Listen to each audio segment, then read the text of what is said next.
Hi, I'm Mike, Director of Customer Partnerships for HVAC here at PartsTown. Today we're going to go over how to test for gas pressure on a gas valve for a Trane RT unit. All right, we're going to be testing this gas valve for incoming and outgoing gas pressure. First thing we're going to want to do is turn the gas valve off and shut the gas cock off that goes to the unit. And you're going to want to bring your Allen key in.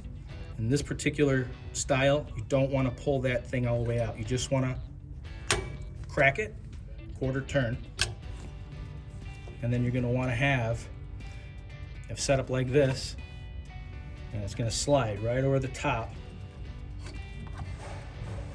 You're going to zero out the manometer. You're going to turn both the outgoing gas cock on, and you're going to test your pressure. Normally it's between 9 and 10 psi of incoming pressure is what you need to see.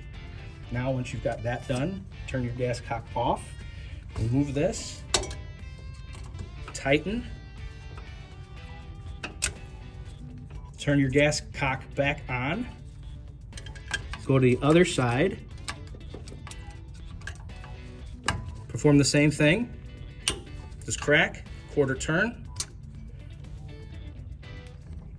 put that on, turn your gas on, run the unit. Let the unit burn, and then you're going to match up the inches of water column for what it calls out on the data tag. Normally it's 3.5 inches of water column.